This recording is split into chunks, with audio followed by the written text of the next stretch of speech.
Friend, এখন আমি রান্না করব এই যে বংলা মাছ। অনেকে বলে বংলা মাছ, নিয়ারি মাছ, তারপরে কি বলে লইটে মাছ, অনেক কিছুই বলে। তো এই মাছটা আজকে রান্না করব, সবাইকে শেয়ার করছি। কি মশলা, পেঁয়াজ, কাঁচা লঙ্কা, আদা, রসুন। তো কড়াইতে তেল দিয়ে দিলাম। এই রান্নাটা অনেকে পারে না, অনেকে এই মাছটা খেতেও জানে না। আবার এখন এই মাছের চাহিদা এতটাই হয়ে গিয়েছে যে লোক এখন অতিরিক্ত খাচ্ছে, আর খাওয়ার জন্য দামও বেড়ে গেছে। তো কড়াইতে আমি ফোড়ন দিলাম শুকনো লঙ্কা আর তেজপাতা।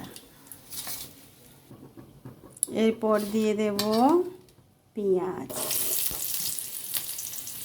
সত্যি কথা বলতে এই বংলা মাছের টোপগা খেতে আমার খুবই ভালো লাগে। এই মাছটা শুটকি বলো আর কি বলে কাঁচা বলো, যেমন তেমনই, তবে রান্নাটা একটু ভালো হতে হবে।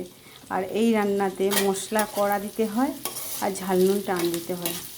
তো যারা বলেন এই মাছটা খান না, তো ওনারা তো চেটেপুটেই খাবেন এই মাছটা। তো রান্নাটা দেখুন, আমি অনেকবার শেয়ারও করেছি রান্না, তো সেইভাবে শেয়ার করা হয়নি। আজকে বাড়িতে কেউ নেই, একা আছি, একা বানিয়ে খাচ্ছি, তো ভাবলাম ডিস্টার্ব কেউ করতে পারবে না, তো আমি একটু রান্নাটা শেয়ার করি। পেঁয়াজটা আদা ভাজা ভাজা হয়ে এসেছে, হাফ আধা ভাজা। তো এবারে রসুনটা দিয়ে দিলাম। রসুন দেওয়ার পরে একটু ভাজাও করে নেব সব মশলা, আদা, রসুন, পেঁয়াজ, কাঁচা লঙ্কা, টমেটো। অনেকে গরম মশলা খায়, আমি খাই না, কারণ এই মশলাটাতে মানে আদা, রসুন, পেঁয়াজ, টমেটো মশলাটাতে যা টেস্ট হয় এটাতেই আমার ভালো লাগে। আদা বাটা দিয়ে দিলাম।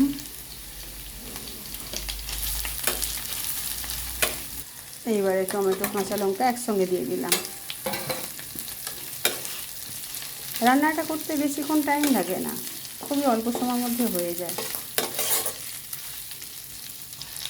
এবারে লবণটা দিয়ে দেবো। লবণটা দিলে মশলাটা একটু তাড়াতাড়ি মানে টমেটোটা সিদ্ধ হয়ে যায়, হয়ে গেলে পাক দিতে ভালো হয়। তো আমি একেবারেই লবণটা দিয়ে দিলাম, যাতে না দ্বিতীয়বার দিতে হয় বেশি করে।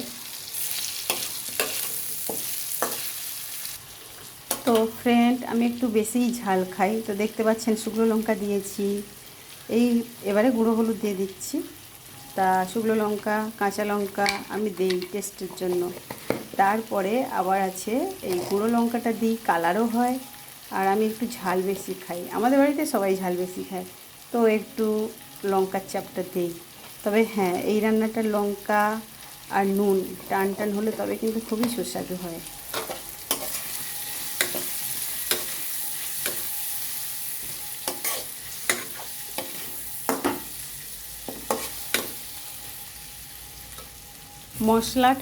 মশলাটা পুরোপুরি কষা হয়ে গেছে, ঠিক এইরকমই হয়ে যাবে। এরপর এতে মাছ দিয়ে দিতে হবে। এই মাছটা রান্না করতে কোনো জল লাগে না, এর নিজস্বই জল থাকে। তো এই নিজস্ব জলে এই রান্না হয়ে যায়। হ্যাঁ, রান্না করার সময় মাছটা বেশি ঘাঁটাঘুঁটি করলে ভেঙে যায়, তো আমার মতে খুব একটা বেশি ঘাঁটাঘাঁটি করার দরকার নেই। তো ভালোভাবে মাছটা নাড়াচাড়া করে বসিয়ে দিলাম। এবার এর থেকে অনেক জল বেরোবে। জল বেরিয়ে মাছটা পুরোটা যখন সেদ্ধ হয়ে যাবে, তখনই আমি লাগিয়ে নেব। তো দেখতে পাচ্ছেন এই মাছটা রান্না করা কত সোজা, এবং এই মাছের কাঁটাও খুবই নরম। একবার খাওয়া শিখে গেলে সত্যি বলছি ফ্রেন্ড, আপনারা বারবার খাবেন। তো অনেকে বলে সাদা হয়ে থাকে, সাদা হয়ে থাকবে না, একটু নুন, লঙ্কা, তেল, মশলা বেশি দিলে তবে মাংসের মতনই প্রায় মশলা লাগে। তো এখন এটাকে আমি হতে দেবো 3 মিনিট। 3 মিনিট পরে জল সব শুকনো হয়ে যাবে, তারপর লাগিয়ে নেব। তো ফ্রেন্ড, রান্না প্রায় কমপ্লিট। এবারে লাগিয়ে নেব। আমি একটু মানে ওতে ঝোল আছে, মানে অল্প অল্প হালকা হালকা মাখা মাখা, এরকমই এই ঝোলটা দিয়ে ভাত খেতে আমার খুবই ভালো লাগে, টেস্টি লাগে। তো রেখে দিয়েছি, যারা মনে করবেন ঝোল খাবেন না, তো আরেকটু কষা করে নিতে পারবেন। এবার লাবিয়ে নেব, লাবানোর পর দেখাতে পারবো, লাবানোর পর দেখাচ্ছি। তো ফ্রেন্ড, রান্না কমপ্লিট। লাবানোর পরে ঠিক এইরকমই দেখতে হয়েছে। তো আপনারা বানিয়ে খাবেন। আরেকটা জিনিস লক্ষ্য করবেন, যখন এই টোগ্গাটা বানাবেন, যখন বাজার থেকে মাছ নেবেন, মাছটা টাটকা আছে কি না এইটাও অবশ্যই লক্ষ্য করবেন, কারণ টাটকা মাছ না হলে টোগ্গা ভালো লাগে না। তো সেই জন্য আগে থেকে বলে দিলাম। তো থ্যাংক ইউ, রাখলাম, সবাই ভালো থাকবেন।